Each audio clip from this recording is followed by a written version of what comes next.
Class 6 to 8 Hindi व्याकरण विषय शब्द विचार। आज हम पढ़ेंगे शब्द विचार। हम पहले अध्याय में पढ़ चुके हैं कि मनुष्य अपने विचारों के आदान प्रदान के लिए जिस साधन का प्रयोग करता है उसे भाषा कहते हैं। भाषा के निर्माण के लिए शब्दों की आवश्यकता होती है, जैसे कलम, क प्लस ल प्लस म, कलम। क प्लस म प्लस ल, कमल।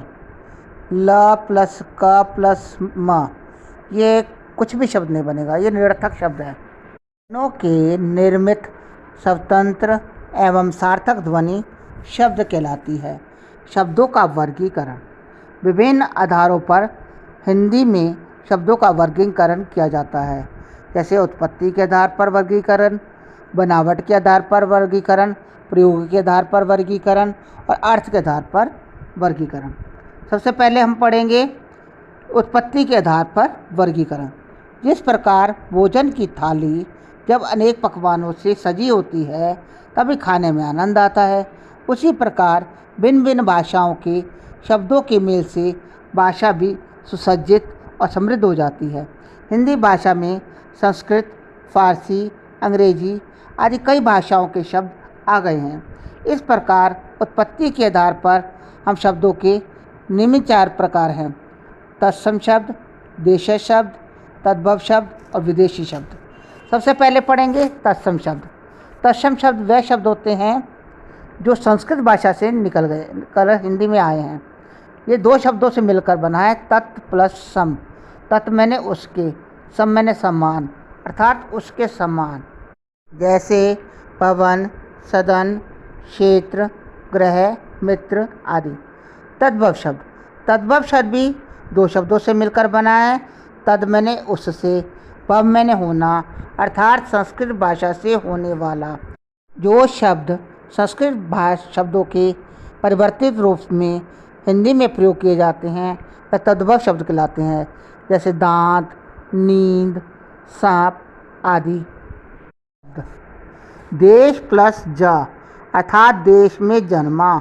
जो शब्द देश के विभिन्न प्रदेशों में प्रचलित आम बोलचाल की भाषा में आते हैं और हिंदी में प्रयोग होते हैं वह देशज शब्द कहलाते हैं, जैसे लोटा, पगड़ी, थैला, चारपाई, टिबिया आदि। विदेशी शब्द। जो शब्द हिंदी या संस्कृत के नहीं हैं बल्कि अंग्रेज़ी, अरबी, फारसी, पुर्तगाली आदि विदेशी भाषाओं से मिल गए हैं उन्हें विदेशी शब्द कहते हैं। जैसे अरबी भाषा में मतलब, नकल, एहसान, अमीर, किताब। अंग्रेज़ी भाषा के school, train, doctor, machine, station, gas, बस, पेन। फारसी भाषा में अफसोस, आसमान, सरदार, ज़मीन, नमक, खजाना, आराम, सर्द आदि। पुर्तगाली बाल्टी, तम्बाकू, फीता, चाबी आदि। बनावट अर्थात रचना के आधार पर भी शब्द के 3 भेद हैं: रूढ़ शब्द, यौगिक शब्द और योग रूढ़ शब्द। सबसे पहले पढ़ेंगे रूढ़ शब्द। वे शब्द जो किसी विशेष अर्थ में प्रयोग होते चले आ रहे हैं और उसके टुकड़े नहीं किए जा सकते उनको रूढ़ शब्द कहते हैं, जैसे पुस्तक, कमल। यौगिक शब्द। यौगिक अर्थात योग से बनने वाला। वे शब्द जो 2 शब्दों के मेल से बनते हैं यौगिक शब्द कहलाते हैं। इनके टुकड़े करने पर भी दोनों शब्दों का अर्थ निकलता है, जैसे विद्यालय, विद्या प्लस आलय अर्थात विद्या का घर। राजमहल, राज प्लस महल अर्थात राजा का महल। विद्यार्थी, विद्या प्लस अर्थी अर्थात विद्या का इच्छुक। रसोई घर, रसोई प्लस घर अर्थात रसोई के लिए घर। योग रूढ़ शब्द। योग प्लस रूढ़ अर्थात वे शब्द जो यौगिक होते हुए भी विशेष या परंपरागत अर्थ देते हुए योग रूढ़ शब्द कहलाते हैं। इनके भी सार्थक टुकड़े किए जा सकते हैं, जैसे पंकज, पंख प्लस ज, पंख से पैदा होने वाला अर्थात कमल। लंबोदर, लंब प्लस उदर, लंबा उदर अर्थात गणेश जी।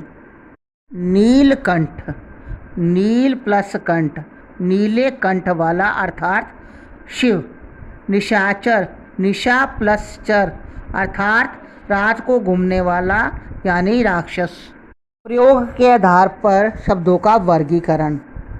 आप सभी जानते हैं शब्दों के मेल से वाक्य बनते हैं। वाक्यों में प्रयोग किए जाने वाले शब्द दो प्रकार के होते हैं, जैसे विकारी शब्द और अविकारी शब्द। विकारी शब्द वे शब्द जिनके रूप में लिंग, वचन, कारक आदि के कारण विकार या परिवर्तन होता है, उन्हें विकारी शब्द कहते हैं। ये भी संख्या में 4 होते हैं, संज्ञा, सर्वनाम, विशेषण और क्रिया। अविकारी शब्द वे शब्द जिनके स्वरूप में लिंग, वचन, कारक आदि के कारण कोई विकार या परिवर्तन नहीं होता, उन्हें अविकारी शब्द कहते हैं। ये भी संख्या में 4 होते हैं, क्रिया विशेषण, समुच्चय बोधक, संबंध बोधक, विस्मयादि बोधक। के आधार पर शब्दों का वर्गीकरण। कई बार हम ऐसे शब्द युग्मों का प्रयोग करते हैं जैसे चाय वाय, खाना वाना, ठंड वंड, हार वार आदि। इन शब्द युग्मों में पहले शब्द का तो अर्थ है, परंतु दूसरे शब्द का कोई भी अर्थ नहीं है। इस प्रकार अर्थ के आधार पर शब्दों के 2 प्रकार होते हैं, सार्थक शब्द और निरर्थक शब्द। सार्थक शब्द वह शब्द जिसका कोई अर्थ निकलता है सार्थक शब्द कहलाते हैं, जैसे बर्तन, घड़ी, पुस्तक, कुर्सी आदि। सार्थक शब्द के भी 4 भेद होते हैं, एकार्थक शब्द, अनेकार्थक शब्द, समानार्थक शब्द और विपरीतार्थक शब्द। एकार्थक शब्द वे शब्द जो शब्द केवल एक अर्थ देते हैं, एकार्थक शब्द कहलाते हैं, जैसे कुर्सी, रोटी, नल इत्यादि। अनेकार्थक शब्द वे शब्द जो अनेक अर्थ देते हैं, अनेकार्थक शब्द कहलाते हैं, जैसे पत्र, पत्र का अर्थ होता है पत्ता और चिट्ठी। कल, कल मैंने, पिछला दिन, अगला दिन, आराम, मशीन या पुर्जा। समानार्थक शब्द समानार्थक शब्द को पर्यायवाची शब्द भी कहते हैं, वह शब्द जिसका अर्थ समान होता है पर्यायवाची या समानार्थक शब्द कहलाते हैं, जैसे माँ का अम्बा, माता, जननी, जल का पानी, नीर, अम्बु, पय इत्यादि। विलोम या विपरीतार्थक शब्द जो शब्द एक दूसरे का विपरीत अर्थात उल्टा शब्द प्रकट करते हैं, उनको विपरीतार्थक शब्द कहते हैं, जैसे स्वाधीन का पराधीन, वरदान का अभिशाप, उपाय का निरुपाय, आय का व्यय, हर्ष का शोक, एकता का अनेकता, गुप्त का प्रकट। भिन्नार्थक शब्द जो शब्द सुनने में तो एक जैसे लगते हैं परंतु भिन्न अर्थ देते हैं, भिन्नार्थक शब्द कहलाते हैं, जैसे अवधि। अवधि एक भाषा का नाम है, यदि उसमें छोटी ई की मात्रा लगा दी जाए तो समय अवधि बन जाएगा। जैसे अन्न, अन्न मैंने अनाज, और अन्य होने से दूसरा शब्द कहलाएगा।